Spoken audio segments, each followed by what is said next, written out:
So yan no, so kamusta po mga ka-Streetwise? Ako po si Takehiro Miyamoto at welcome po sa aking munting channel. So mga kababayan, nag-iiyakan ngayon itong mga sintu-sintong mga DDS. Kasi yung isa sa pinakamalaki nilang influencer na nakakalat nga po ng fake news sa Facebook ay nasuspindi nga po yung account sa Facebook. Yan. So ito mga kababayan no, ito lilinawin ko lang. Suspended po. Suspended lang.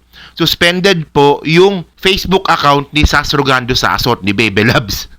So mga kababayan to no. So pinakita naman ito ni Sas sa kanyang YouTube account na ito yung sinabi sa kanya ng Facebook no. Basahin lang natin ha, sabi dito. Okay, Sas Rogando Sasot, we suspended your account. 180 days left to appeal or will permanently disable your account. Suspended on January 2, 2024. So mga kababayan, malinaw po no, na nagpakita naman ng ebidensya, well, to be fair, nagpakita naman ng ebidensya si Sas na suspended nga po yung Facebook account niya na ang puro post ay paninira sa gobyerno, fake news, at saka pro-China. Pro-China, propaganda po ng China. So mga kababayan, ito no, papakita ko lang sa inyo, itong si Crisette, itong anak-anakan ni Digong. Ang gusto ko lang sabihin dito mga kababayan, dito po sa sobrang simpleng pangyayari, mali-mali na yung pagbabalita nila, paano pa kaya dun po sa mas komplikadong mga bagay. Kasi nga po, ang sabi nga po ni Crisette, deleted daw po yung Facebook account ni Sas. So magkaiba po kasi yung deleted sa suspended. So ang sabi ni Crisette no, ito sabi ni Crisette, at least nung time na yellows ang inaatake mo, suspension lang kahit pa back-to-back 3 months. Sas just got her entire account deleted. Deleted. Okay, deleted. Pero, ang totoo niyan mga kababayan, suspended lang. So ito lang, no, ulitin ko lang mga ka-Streetwise. Napakasimpleng pangyayari na nga lang po ito. Suspended sa deleted, hindi pa pumabalita ng maayos ng mga DDS. So paano pa kaya yung mga bagay na mas komplikado pa dito? 'Di ba? Kasi ako mga kababayan, no, ako bago ako mag-content sa inyo, bago ako humarap sa camera, talagang inaaral ko muna yung content at saka nagre-research muna ako. And then kapag nagkakamali ako, binubura ko yung video. Well, ano bang pinupunto ko dito mga kababayan? Kasi mga ka-Streetwise, ngayon, ang sinisisi nila ngayon, yung administrasyon. Kung bakit nga daw po na suspinde yung Facebook account nga po ni Sas na isang mouthpiece ng China. So ito no, itong walang hiyang maharlika na to, itong si Hitad na to, ang sabi naman ni Hitad no, okay, breaking news, ginurgur, ano yung ginurgur no?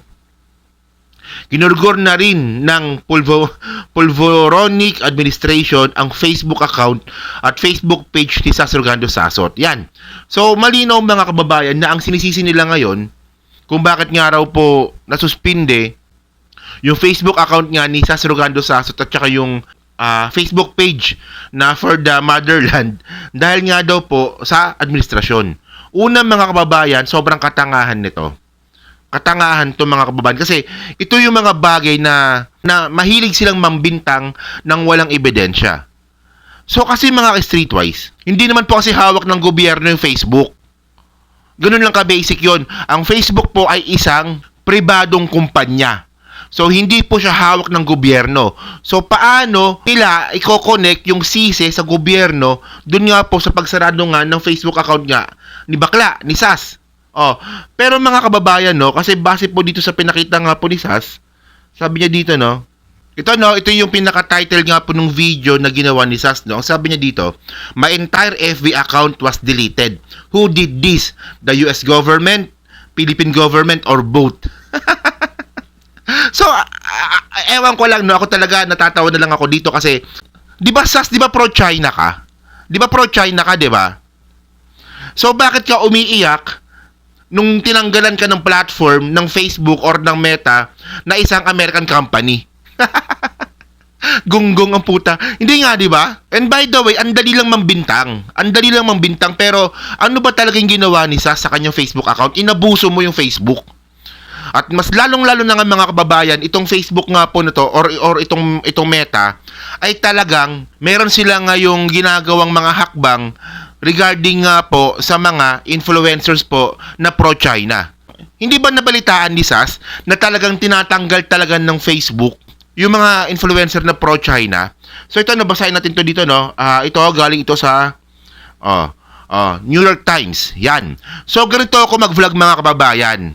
Palaging may ebidensya. Itong mga walang yung mga DDS na to, basta lang may maibintang lang sila at walang ebidensya gagawin nila. Pero ako po mga kababayan, nag-research po ako kung ano ba yung posibleng dahilan kung bakit nga po sinuspinde yung Facebook ng isang pro-China na Pilipino. So ito, nabasa ito sa New York Times, sabi dito, Meta's biggest single takedown removes Chinese influence campaign. So meron talagang ginagawang hakbang yung Meta para po i-take down yung mga Facebook account po ng mga individual na nagpo-promote nga po ng Chinese influence. So basahin po natin ng kompleto, sabi dito, the posts were part of a Chinese influence campaign that stands out as the largest such operation to date. Researchers at Meta said in the report on Tuesday the effort, which the company said had started with Chinese law enforcement and was discovered in 2019, was aimed at advancing China's interest in discrediting its adversaries such as the United States, Meta said. Okay, so ito na. In total, 7,704 Facebook accounts, 954 Facebook pages, and 15 Facebook groups, and 15 Instagram accounts tied to the Chinese campaign were removed by Meta, which owns Facebook, Instagram, and WhatsApp. Hundreds of other accounts on TikTok, X, LiveJournal, and Blogspot also participated in the campaign, which researchers named Spamouflage for the frequent posting of spam-like message according to Meta report. So mga kababayan, hindi naman po talaga bago sa Facebook ang magtanggal, mag-delete, or mag-shutdown po ng Facebook account. Especially nga po kung ito nga po ay pro-China propagandist na katulad nga po ni SAS. So actually mga streetwise, ito po yung pinaka nakita ko na pinaka-reason kung bakit nga po nasuspende yung Facebook ni SAS. Well, kung meron ka nalaman dito yung Philippine government, ako po kasi mga kababayan, sabihin na nga natin posible. Yes, posible. Pero, asan ang evidence? Kasi mas maganda po kasi mga kababayan na maging evidence-based po tayo kaysa po sa chismis-based. Kasi nga po mga kababayan, kung hindi po tayo magiging matalino, maniniwala na lang po tayo sa mga chismis-chismis po na ginagawa ng mga DDS na yan. Ito na nga, ang dami na nilang chismis yung video ng pulboron, nasan? Yung mga balita dati ng mga DDS na yan, na sinabi nila na si PBBM ay nasa Bataan nung binombo yung Mindanao, hindi naman totoo. Yung dating binalita nila na nahawakan na ng Aboitiz yung electricity sa Manila, binalita nila yan, hindi rin totoo. Yung binalita nila dati na si Marawas ang magiging DI Secretary, binalita nila yan, hindi rin totoo.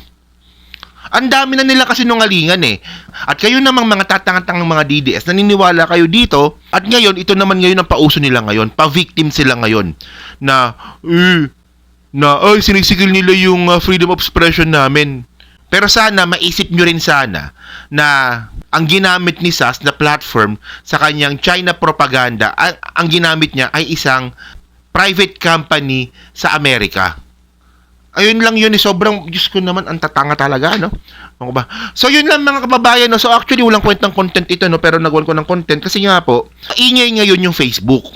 Regarding nga po sa issue na to, na sinisisi nila ngayon si PBBM, at kinokonek na naman nila si Lisa Marcos regarding nga po dito sa Facebook account nga po ni SAS. Yun. So, napakawalang kwentang content nito, So, yun na po mga ka-streetwise, So, kayo po, ano po masabi nyo nga po dito sa content natin ngayon? So, pakicomment na po sa baba at binabasa ko pong lahat yan.